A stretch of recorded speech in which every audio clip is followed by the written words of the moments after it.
Welcome to another episode of the Unprofessional Parenting Podcast. I'm Matt. And I'm Lainey. And Lainey, today I see that you are wearing your Buccaneers shirt. I sure am. It's not the season. Obviously, the NFL season's over right now. Yeah. But you're a Bucs fan regardless. Of course. I'm a football fan. Fan of football. What's your favorite team? Football. That's not a team, so what's your favorite team? Oh, man. That's actually kind of a hard question. Here's a better question. Who, since you're wearing a Bucs shirt, Yeah. all-time favorite Buccaneers player? Hit me with it. All-time favorite. First person that pops into my mind is probably Warren Sapp. Okay. Why? Which I know, I don't know, maybe that's obscure. It's not obscure. He's one of the greatest Bucs of all time. Yes. But I remember I was like young when he played for the Bucs. Yeah. And I just remember like having fun watching games with my family, and he was just like the big funny guy. The big funny guy. You know? Like he's not even Warren that Sapp. big. He's just like large. You know what I'm saying? He's not tall. He's just like kind of wide and strong. That was like his go-to thing. So big. I guess. Yeah. If you want to call it that. You know, he's just like the big, I don't know. The big Warren Sapp. Yeah. What number did he wear? Oh, shoot. There it is. It was in the 90s, wasn't it? Yeah. It's the same number. 90? No? Yeah, 99. 99? You got it. Yeah. 99? I think my favorite all-time Buck, easily. Not easly. I loved Mike Allstott growing up. Yeah, The A a train, classic. baby. Yep. Classic. But I also love Mike Evans, current player. Oh, well, yeah. Guy's unbelievable. I don't know. Bucky Irving is coming out as He's one got to of my get a faves, couple years too. under his belt before we know, crown but- him that. I know, not like the fave, but He is a favorite. you could see him getting there. Sure, you know? sure. And his name's Bucky, so it's like Yeah. extra fun. Do you know his first name? Actual first name? Bucky. I don't think that's right. Might be like Robert or something. I have no idea. That's not his actual name? I don't think his parents named him Bucky. I think it's a nickname. Anyway. well. All right, we digress. Go Bucks, number one. Number two, shouts out to all of our favorite players. Current Mike Evans, that guy's awesome. Yeah. Really great. You know, in theme with what our podcast is about, Mike Evans is a phenomenal player for foster families. Yeah, he's a great advocate for Yes. foster families. Mike Evans loves foster families. He has been known to give us a ticket or two to the games. Just one or two or Yeah. three. No, I think he Yeah. took our whole family to the game. Right. One of the Yeah. go ahead. One of the games we went to, I was just going to talk about one of my favorite games, but Yeah, go ahead. I was just gonna say he's. Just We went to a very playoff supportive. game against the Eagles a couple years Yes. ago. First round in Raymond James Stadium, and we were chilling. We had the signs that said "Go Mike Evans." Mike Evans loves foster families. Yep, you held up a sign that said "I'm in my playoff era." In the playoff era, And- lucky number 13. Yep, and the Bucks snapped a photo of you Yeah. and put you on their social media. Yeah. It was great. Yeah. But the worst part about it is I was actually in the picture standing right next to Lainey the whole time. And if you zoom in on the picture, you can see my elbow. Yep. That's it. Just my elbow. They cropped you out. It's really recognizable. It's because I'm not as cute as you. But the other part about that story is that I was the one who was holding the signs the entire night. Yes. First quarter, second quarter, third. I was holding these signs the entire night, waiting for a moment like that. Yes, you were. The end of the game, you pick up one of the daggum signs, you get a picture taken of you. Well, you know get why? posted. I mean, I knew exactly what I was doing Yeah. because it was actually that picture was taken after the game was over Yeah. because a lot of the stadium had cleared out Right. already. Right. It was easier to take a picture. And I saw a photographer down on the sidelines starting to point his lens up at us. And I said, this is my moment. Yeah. This is it. And so I picked up the sign and I held it up and I just pretended like I was cheering for something, even though nothing was going on the game field was over. because the game was over. Yeah. And I just held up the sign and I could tell he was pointing his camera at me and I was like, this might be it. This is it. This might is be my, it. This And is it my, was, that was it. my famous shot. Yeah. on the My Buccaneers. 15 minutes of fame that no one remembers. Oh, I remember it. I mean, you do, of course, but literally no one else in the Yeah. world remembers. All right. Well, enough about football, Buccaneers football, taking advantage of moments and getting Yeah. used on social media sites. Today, we are going to be talking about, we're going to title this episode Holiday Hurt. We're going to call it that, Holiday Hurt. Okay. And the premise of this show, and what we're going to talk about and discuss from a foster care and adoptive perspective, is what happens when holidays come around. Because there's a lot of hurt that goes into holidays when you're dealing with foster and adoptive kids. We have a holiday coming up this week that is very special for families. Mother's Day is coming up. And I would just like to say, from my perspective, here we go. I think you're a great mom. Thanks, Matt. I think you're one of the top tier moms of all time. We talked about Buccaneers favorite Buccaneers players. You're my favorite. Well, yeah, you're up there. Favorite moms of all time. Great job. So well done. Very proud of you.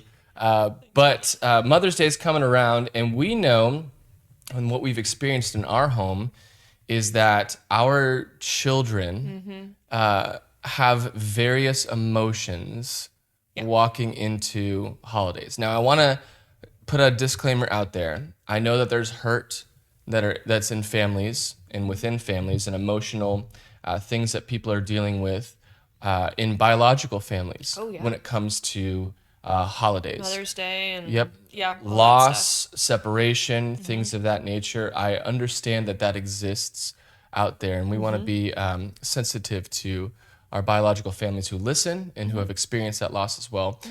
This podcast is going to be from the perspective of foster care and adoption.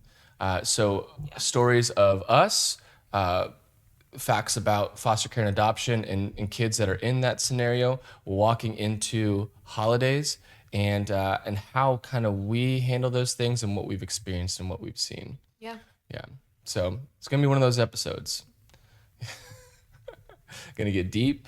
Going to talk about things, get a little vulnerable, and hopefully, prayerfully, the things that we talk about today can help kind of shape what families that are, what foster families are walking through in these seasons, right? Yeah. Yeah. So give us a little bit of a broad brushstroke of what we've walked through and some of the things that we've seen. And what our children are walking through when holidays come around. Yeah, holidays can be difficult not because holidays are bad or holidays inherently are negative. Like, that's what I'm saying is it's not true that holidays are automatically negative for foster and adoptive children. Right. But oftentimes what I have seen, and I think what research will also show, is that children are just so conflicted during holidays. Yeah. Because holidays are fun and they're meaningful and they're joyous, and it's a time for families to come together more than they already do. So there is a lot of joy in holidays, but often the joy creates the conflict. Yeah. Because our children are also grieving. Right. And they've lost something. Yes. And they are not with their birth families. And holidays are a reminder, or can be a reminder, of what used to be. Right. And what is not anymore. Right. It's like you look around, and let's take Christmas, for example, right? Just the most wonderful time of the year. And you look around and you're like, man, there's a lot to be thankful for. We have joy. We have Christmas gifts coming up. We have celebrations. We celebrate the birth of Jesus. We go to church. We do the whole thing. And it's almost like our kids are wrestling with projecting what they think on the outside people should be experiencing. Yeah. But on the inside, there's that turmoil and tension of, well, I don't truly maybe feel the same joy that's going on around me and that's in the air right now. Right. You know? And so, like you said, there's that tension, there's that wrestling of like, well, it's not the same for me. Right. It's not the same for me. Right. Or they're trying to process within themselves a very, very complex thing that I think all humans are try to process is holding two opposite emotions at the same time. Because they are excited and they are grateful and they are loving whatever current reality they're in. And also, there could be grief and there could be sadness and there could be just a nostalgia, a remembering of Yeah. Christmases that were spent with their birth family Yeah. or holidays in general. So it's just for a child, for adults, it's hard to hold two opposite emotions at the same time. 100%. For a child who has walked through trauma and is trying to process those emotions, it's a lot. Yeah. That's a lot. Yeah, 100%. And I would say the family-oriented holidays are obviously the hardest, I would say. Yeah, what do you mean family oriented?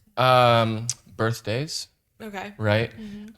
Thanksgivings. Like as opposed to Flag Day or President's Or Day. Arbor Day. Like- I mean, Columbus Day, things of that nature. Okay. Well, yeah, just I would say, yeah, I'm going to stick by my statement. Those are hard. They are. Family-oriented holiday. Thanksgiving, you think about like birthdays. It's a monumental milestone moment for a child. And you're like celebrating. I'm thinking about our son who's going to be 10 in August. And he just told me yesterday, I can't wait to be double digits. I'm like, dude, it's 10 years old, bro. Yeah. It's a big deal. That's a big deal for Or him. our daughter who turned 13 last year. And it's like, those are milestone moments. And I'm sure in their mind, in their heart, maybe even they feel like something is missing a little bit. Even if it's not a intentional No. thought, there is a subconscious biological remembrance of these things. Yeah. And even Thanksgiving, when you're talking about being thankful, I mean, our kids have a lot of things to be thankful for in their lives, and we try to remind them of that. But, it's a family holiday. You gathered around the table, and you're enjoying family time. And I think about this weekend and Mother's Day and Father's Day soon to come, and these are the holidays that are extremely strange and awkward Yes. for our kids. Yes. How do I celebrate my new mom? Yeah. Or how do I think about celebrating my new mom versus what I'm thinking about my biological family? Mother's Day and Father's Day are extra weird in my mind Mm-hmm. because those Christmas, Thanksgiving, it is what it is. Yeah, You can make Christmas and Thanksgiving whatever you want. for sure. I think you can get really creative in the foster care and adoption world to reframe those holidays to be whatever you want them to be. Right. But Mother's Day and Father's Day Mm-hmm. are created for children to celebrate their mother and father. Right. And to, in some way, express a gratitude and appreciation for them in life. Right. And so you've got fostered and adoptive children that are being told, maybe not explicitly, but our society is telling them, Right. okay, this is the day This is the where day. you have to celebrate and appreciate your mother. Yeah. And then the question mark in their head is, well, which mother? Right. Which mother am I supposed to be celebrating? Which mother am I supposed to be appreciative of? And we can talk about this I think we should talk about this from two different perspectives because the children have their own struggles and perspective on this. Foster and adoptive moms have their own struggles. And dads, yes. Dads, yes. Well, I'm just thinking Mother's Day specifically when Yeah, no, I got that's you. I just didn't want totally- to be left out of there. Yeah, no, of course. It's about me too. Of Lane. course you're It's about me included, too. Matt. I know. They have their own struggles Yes, and perspectives. yes. Like, we don't walk through this holiday without some weird, complex feelings also. 100%. So, all that to say, I don't even remember where I was going with my initial statement, but Yeah, it's there. It exists. these two holidays, Mother's and Father's Day, is weird. Right, and I'm not sure very many people on the outside of the foster care and adoptive world understand the complexity of the day either. Yeah. Our tradition and what we're going to do every single Mother's and Father's Day is we're going to be at church in the morning, right? We're going to go. They're always on Sundays, aren't they? Yeah, they're on Sundays. Okay, that makes sense. Yeah. Okay. Special church service like, on I a don't Thursday for Mother's I was Day. like, I don't remember having special church services. No. But you Okay, go right. and everything, there's the photo opportunity with mom. Yep. There's in kids ministry, they do like the make your mom a Little gift sort of craft. thing. At school even, they're doing like the bring home a gift to your mom thing. And again, I can only imagine our children who have and had a great relationship with their mom, biological mom, walking into a day like this. I was even in the car this morning dropping off our kids, and I reminded them that Mother's Day is next Sunday. It was dead silent. Really? Yeah. And that's nothing against you Oh, I know. being Yeah. their mom. Yeah. And again, we can talk about the complex feelings you feel, but it was silent. And it was like, oh, all right. I mean, even my family growing up and in your family growing up, we celebrated mom. Oh, yeah. Like there was times where I ruined Mother's Day with my brothers. I'm sure you I did. can remember one time in particular when my mom dropped us off from church and then took her car and left. Stop. Yeah, we were absolute menaces that day. We were awful. We were awful. She came back that night and we all had apology letters written. But Instead of like Mother's Day cards, Yeah, you're like, yeah, I'm yeah. sorry for existing, Mom. my Please gosh. forgive me for ruining Mother's Day. 2005. But anyway, those are the complex feelings that are there, and how do our kids wrestle with them? So anyway, let's talk about kind of our approach and maybe even your mindset walking into a holiday next Sunday that is going to be all about moms. Yeah. All Yeah. about moms. Well, and our Mother's Days is morphed the word I'm looking for. They have changed every year. Evolved. That's the word That's I'm it looking right for. there. They have evolved.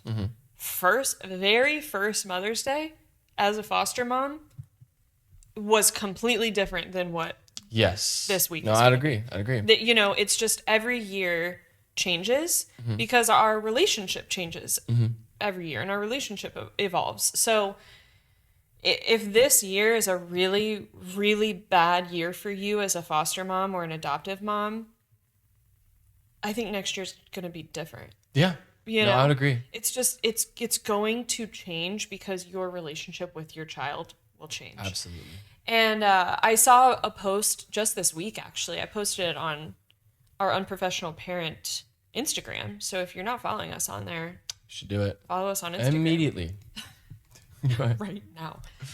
Yeah, I saw a quote, and I'm probably not going to quote it exactly, but it said something like, adoption is the only time where the victim of loss is expected to be grateful. Yeah. And that's I stopped in my tracks when I read that. Because I'm like, dang, how many times do we look at children who have been adopted and people tell them things like, wow, you are so lucky. Wow, you're so lucky. Aren't you so grateful for your adoptive parents? I've heard it from well-intentioned people in our yeah. lives talking to our kids. Yeah, so well intentioned. I'm like, you don't know what you're saying here. Right, You don't know right. what you're saying. But then also I have to reflect and think, okay, how many times have I also projected that message onto our children? Yeah. Of No, like, absolutely. look at what I've done for you in my moments of frustration. Look at all that I've done for you. Right. Look at all that I have sacrificed for Right, you. right. You should be so stinking grateful for me. Yeah. So guilty. Yeah. Yeah, so guilty. But then you got to take a step back and be like, that's so crazy of me to expect a child who has lost so much in their life to be grateful because they've lost so much in their life. Yeah, no, exactly. You're so right. So, experiencing, like you said, experiencing our first Mother's Day here was definitely, I felt like we were kind of like tiptoeing Yep. around the subject. I think the key is to not have any expectations going in. Yeah. Yeah. I was thinking when you were talking about school crafts and church crafts and stuff, I think the healthiest thing I did for myself was when this holiday rolled around, I did not expect the kids to come home with a craft for me. Yeah. Like I expected them to have their birth mother's name. Well, Right. not really their name. They would write mom. Yeah. Because mom to them It's mom. is their birth mother. Exactly. Still is. Yeah. Still is their birth mom. Right. So I think just not having that expectation of them giving me anything or looking at me in a certain way was one of the best things mentally and emotionally that I did for myself. Now, like I said, our Mother's Days have evolved, and Yeah. I do get cards now. Like, Yes, you do. I do get the Mother's Day cards, and Yeah, I some do sweet get words. the cute things like "Thanks, Mom," whatever. But initially, I wasn't getting that, Yeah. and that was okay because I wasn't mom to them yet. Is it funny to you that, first of all, our kids don't call us mom and dad? They don't. Mm-mm. They call us Matt and Lainey, which is very fine. And it's very, very fine. I would never put that expectation. No, that's what like, they've you always need it. called us. Is it funny to you that on Mother's Day you get the mom title? Yeah, it's like they don't know.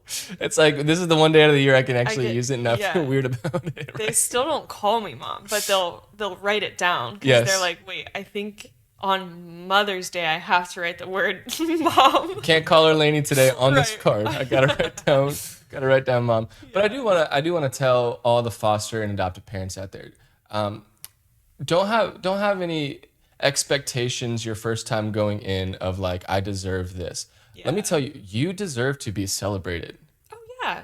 What you are doing and the way that you are providing for and loving and caring and providing safety and security for your child and your care Yep. deserves absolutely 100% to be celebrated. And we say thank you. Yep. Like we say thank you. But we also have to understand that our calling for our kids is not to insert ourselves into a place and take a mantle of in a title of their lives that we don't I wouldn't say deserve at the point, but like our main job is not to work towards that, right? We can't expect children to be the ones celebrating us. Right. Right. That's what I was getting Yep. at. We cannot That's what I was expect getting foster and adoptive children to be the ones celebrating Thank us. you for putting the cherry on top of Yes. my babbling just now. I got you. Right. I got you. Yeah, but we've walked in, and for me, celebrating you as a mom, like I get to do that, and I get to celebrate you as a mom. But I also get to have our kids do something for you as well. Maybe this isn't a time where they reflect on you as a mother, but you as a human being, right? And so we're grateful for all that God has given us, and so my approach to this has always been, well, let me use this as an opportunity to gather our kids together and do something nice for somebody, right? You. Let's do something nice for you. So let's go out, let's get a gift, let's make sure that we're writing letters of just thanks and gratitude, but also at the same time, not forcing anything. I'm only going to allow them to write. I don't even read over their notes before they give them to you, which is kind of scary at the same time. But it's just an opportunity to reflect and to just say, thank you for the role that you're serving in our lives right Yeah, now. I remember the first letters that the girls wrote me on Mother's Day. The phrasing was, "Thank you for being a great foster mom." And that's really important because they weren't being forced to see me as their mom. Yeah. But they still had the space to be like, "You're my foster mom." Right. And there's a respect and gratitude in that too. Right. Yep. Yeah, and I think it's also important. We talked about this in our last episode. These holidays remind us why it's really important to consistently throughout the year before these holidays come up to be open and create a safe space for children to talk about their birth families. Yes, absolutely. Because these days are going to bring about feelings or thoughts about their birth mom and dad. And naturally, many adopted children and foster children will default to feelings of shame and conflict around who does my loyalty lie with. I Yes. think that's just a natural struggle that children feel when they're in adoptive situations is like, who am I going to be loyal to? Yeah. And it is our job as the adults in the situation, the adoptive parents, to make sure that we are mitigating that feeling. 100%. Like, you don't have to have a loyalty to anybody. You don't have to choose. You don't have to choose. Right. And this is a safe space to work out those feelings. Because oftentimes when these days roll around, you've got an adoptive child that's living with their adoptive mom and dad, And they do, I mean, I'm speaking for our children, but I think I speak for a lot of adoptive children. They love their adoptive families. Yes. Like they have a deep love for That's real. their adoptive mom Yeah. and dad. And in a way, these holidays make them feel like they are betraying their birth mom and dad. Yeah. Yeah. And it's really important for us to keep open communication in a non-judgmental, accepting and affirming space and very validating space for children to know that you can love your birth mom and dad. Yeah. You can be sad that today is happening without them. Yes. You can grieve the loss that you are feeling and experiencing, and you can also enjoy what you do have. You can enjoy your reality now. And holding those emotions all together is really important, which is why, like we said in our previous episode, having these types of conversations and being open about the birth parent conversation is just so important, for when days like this roll around and your kids may be struggling, even if they aren't verbalizing it, even if your child doesn't have the ability to put their finger on it and be Process like, it. this Yeah, is what yeah, I'm yeah, thinking yeah. and this is what I'm feeling. Oftentimes they don't do that. Most of the time you Yeah. don't do that. You're right. To be able to have open conversations and help take away the shame that children often feel around these holidays. Yeah. I think we've done a good job of talking about the children's perspective of holidays, what they're walking into when a Mother's Day or a Father's Day rolls around, the things that they're wrestling with, the tensions that are in their minds and in their hearts of like, is there something going on? So let's talk about from a parent's perspective, right? We're going into Mother's Day next Sunday, and what are your thoughts and feelings going into Mother's Day? Well, if I'm being honest, Yeah, most of the time I just try not to think about it. yeah, I really don't think that deeply on it. But that's also just my personality type, I think. I just don't want to dive too deep and think too deep about something and put too much value on something because I don't want to be let down. So if I have low expectations, they're going to get met maybe. they're going to get met and possibly even exceeded, and then I'm going to be pleasantly surprised. Super encouraged. Yeah, I really don't, we're what, 5 years into this? Is this, I guess, my 5th Mother's Day? Yeah, I think so. Yeah, this is my 5th Mother's Day. And walking into it now as an adoptive parent of 3 children, I just take it as another day. And I have learned that whatever my children want to do on that day is what we're going to do. Like, I don't know.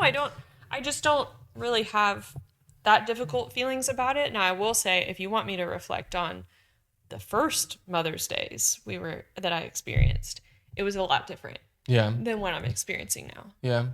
It was, I think the first Mother's Day was even a little awkward. Yeah. It was because it was pretty quick after the girls moved in. Yeah, it was close They moved after. in March, and then May is Yeah. So I didn't really even feel like their mother right on the first Mother's Day. I didn't feel like a mom. I had to almost convince myself, and other people were having to say, no, you're a mom. Yeah. Like, you are a form of a mom. Yes. And so the first Mother's Day, I really didn't even feel like a mom. Yeah. And then second Mother's Day was, I don't think we had adopted them yet, my second Mother's Day. No, we hadn't.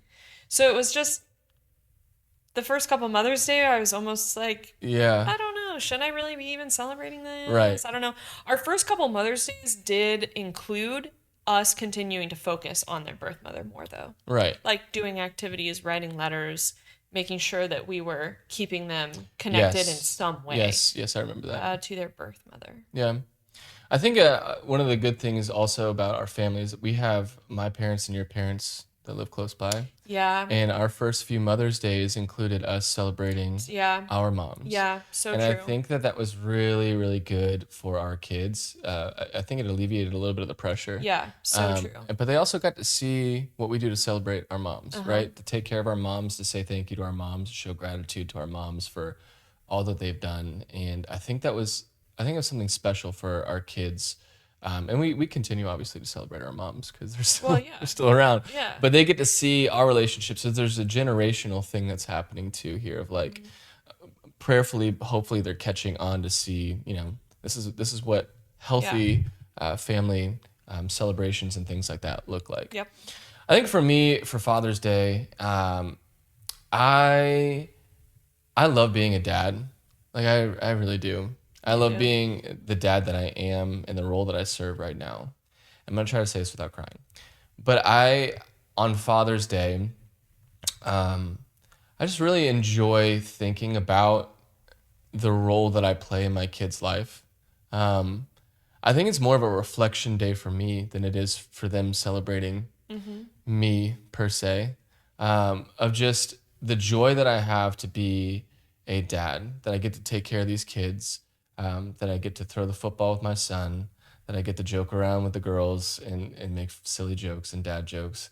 It's more of a reflective holiday for me personally, and um, just remembering and refreshing myself with what God has called me to do in the lives of these kids. And I think the greatest and most healthy thing that I've done when it comes to holidays is not expecting celebration from my kids towards me, but celebrating my role in their lives and that I get what I get to do for them. Yeah. And I think when you switch your mind and you take that approach, I think that that's what's going to be the healthiest for your family, for your foster family and adoptive family going Yeah. forward. So for me, it's a big reflective holiday of like, man, God's put a lot on my plate. God trusts me with a lot, like entrusts you with a lot of being the mom and dad to these adoptive kids in our home. And that is a high calling. There's depth and value to that. But also just the joy it is that we have this season and opportunity to love and to show grace and all the things that come along with being a mom and a dad. Yeah. And so, man, I hope that you feel that. I'm sitting here like marveling at how different our Yeah. thoughts and feelings Yeah. are towards these days. Yeah. And it's not that I totally agree with what you're saying. You are verbalizing thoughts and feelings that I have like in my soul. Yeah. But I do think it's interesting how different our responses are Yeah. to a very complex and difficult reality. And I think you need multiple points of addressing it. Yeah, and so what I want people to hear is wherever you are on the spectrum of responding to holidays like this, Yeah. whether you're in a place where you just hate being a parent, that's also a reality.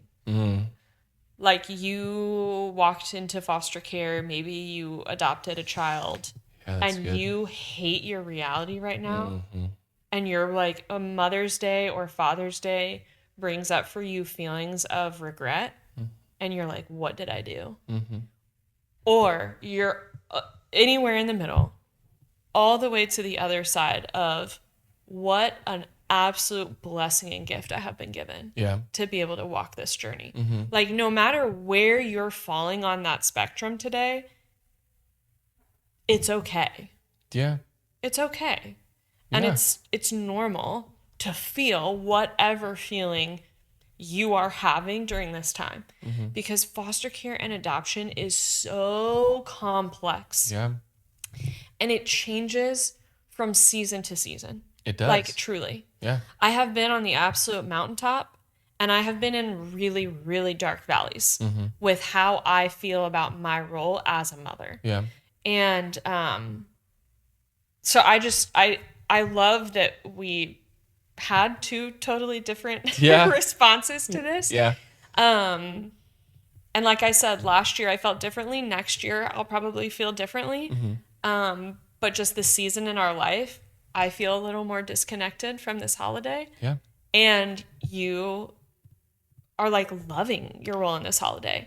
Yeah. And both things are okay to exist at the same time. Right. Don't feel guilty for either one. Right. It's okay. Right. It's okay. Well, man, I think we've done a good job of approaching it from the child's perspective and the parent's perspective. Holidays are tough. They are. They are tough. There's no getting around it. But there's also, we've experienced joy, and we've seen a lot of joy from our kids and family holidays too. And we just encourage you, no matter what you're feeling, no matter what you're walking through, the place you are at in your foster care and adopted journey, to hand those things over to the Lord. Like, He is ultimately in charge. He is sovereign, and He has you in this place for this specific time for a reason. We got to keep reminding ourselves of that. All right. Yeah. Well, it's been a great episode. Yeah. I loved it. This has been Matt And Lainey.